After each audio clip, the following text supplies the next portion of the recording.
Welcome back, Jacob here. Recently, I participated in Ludum Dare number 57. For those who aren't familiar with Ludum Dare, it's a reoccurring game jam event where indie and beginner developers like me make a game over the course of a single weekend and then judge each other's submissions. For the jam, I created this game, SKYLINE Excavator. It's a platformer with a mining twist. In my game, as you can probably see, the goal is to climb as high as possible through a series of never-ending levels.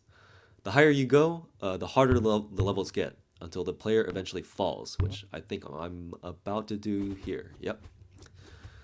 The harder you fall, the faster you're going when you hit the ground, and you collect gems. The player score is then calculated based on their depth that they reach and the number of gems mined.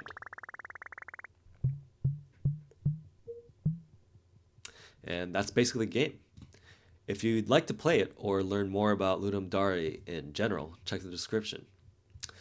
But for this video, I thought it would be fun to talk about my thoughts and experience as like a condensed little post-mortem that I can look back on later.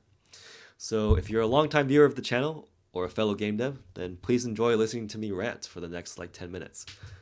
If you can't be bothered, check out the links in the description to play the updated version of the game on itch and leave me a comment.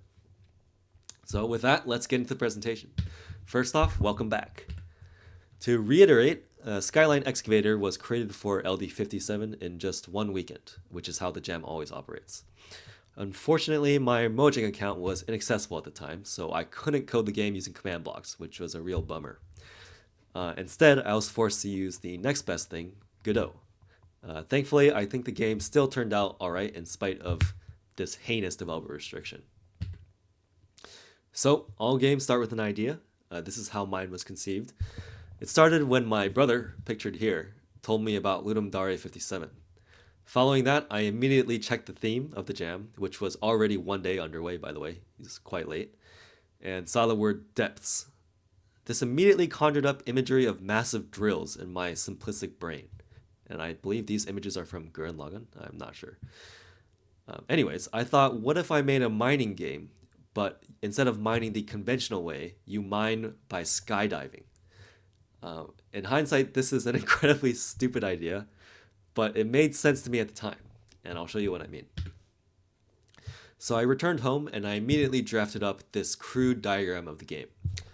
On the surface, the player would start in the middle here. Then they would start climbing as high as they could, before eventually falling and entering the mining phase.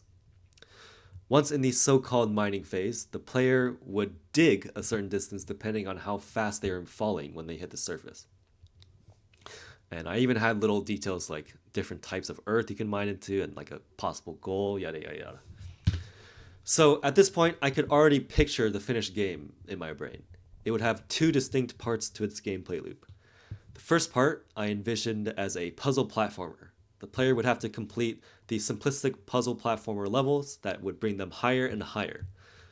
Because I'm completely delusional, I called this the Celeste part of the loop. The second part I called the mining loop. After falling, players would pick up speed via gravity and then slam into the ground, digging until their momentum runs out. My whole idea for this section was based around the initial drill idea I had, where basically players would start off as a ball, but then transform into a drill if they're falling fast enough. This way, it would reward skilled players for achieving a certain level during their playthrough. So, with a solid plan in mind, I immediately started developing the first part of the loop. I added a bouncy ball, he looks beautiful, some platforms, and a spring that would propel the player upwards.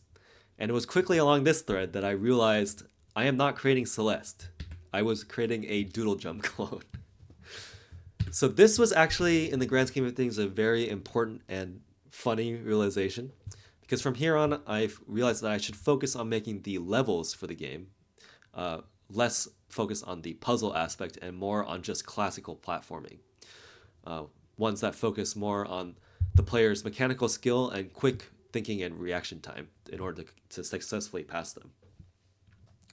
So one important thing I'll go into a little bit here is that as a result of this change in design, the levels, especially the harder difficulty ones, immediately got way more challenging mechanically as a result. Normally, I would be hesitant about making the game too hard, which I feel like this is a very slippery slope, especially for game jam games, where it's easy to get frustrated and then drop a game. But remember, the goal of the game is actually to fall. So as long as I don't make the levels too frustrating, I was hoping players would still want to keep playing because of the rewarding second part of the gameplay loop where they can just mine and collect gems. Okay, so now let's talk briefly about creating this sense of juice/satisfaction with the mining section. So one afternoon, my brother sat down with me and showed me how to create a squish shader for the ball, which, by the way, my brother's just a better game dev than me in every single way possible, so his help was very much appreciated. This way, the ball looks like it's squishing and bouncing as it moves around the platforms, which I'll hopefully show a clip here, but you can imagine that made a huge difference into how the game felt.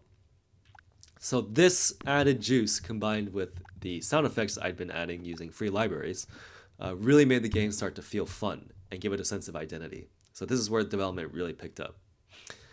Then for the mining section, before the end of the jam, I wanted to add more juice in the form of a satisfying end screen. This was inspired by a certain other extremely popular indie game that's out right now, an indie roguelike.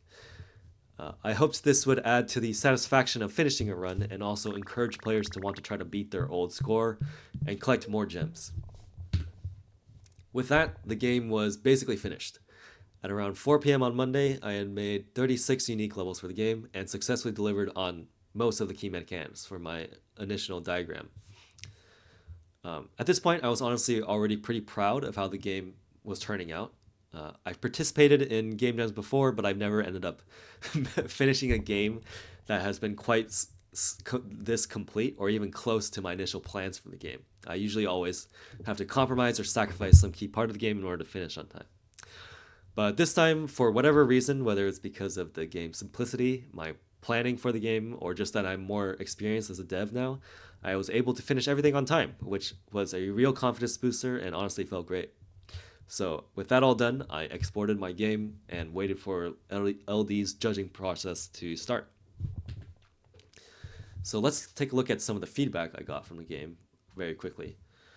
Now that I've participated in one, I can see why Ludum Dare always has a ton of devs participating, even on its 57th iteration. It's because the community is honestly just so great. I don't think I've ever had such a large amount of great and tactful feedback come in for any of my games ever before. So as I watched the comments trickle in, I seriously had so much fun. Overall, the sentiment was that the game felt pretty fun and satisfying to play, which delighted me to no end. Criticisms were all very fair, and they talked about some unfair level design for the games, which, yep, I completely agree, and a lot of performance hiccups, which I would have to solve later. My favorite comment was this little tomatoes, because they seem to go through the exact player process that I was hoping for. They start off playing not really knowing what's happening, and then they were surprised once by the mining phase of the gameplay loop, and then surprised a second time when the drill transformed. So seeing this kind of like intended experience line up that just honestly made my entire week. I'm still riding that high. It reminded me a lot of why I'm doing this whole game dev thing in the first place. And then, wait, what is this comment? Can I be in it? No. Okay. So after the judging phase ended, here were the results. My game honestly did way better than I ever could have anticipated, which was ranking 80th overall and 16th in fun, which like, holy shit.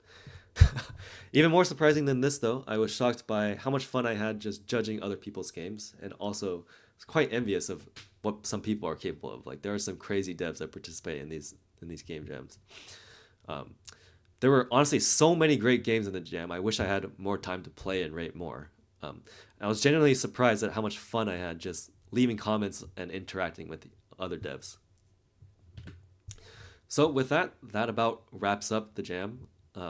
I wrote out some of my general thoughts here. You can pause the video and read them if you'd like. But I'll just end off by saying that this jam was definitely the best thing I could have done this year as a kind of beginner game dev.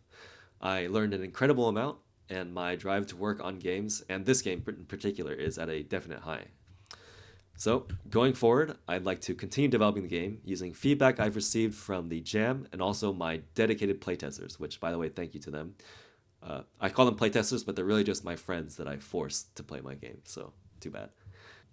My new goal is to create a Steam and mobile release for the game once it's fully fleshed out.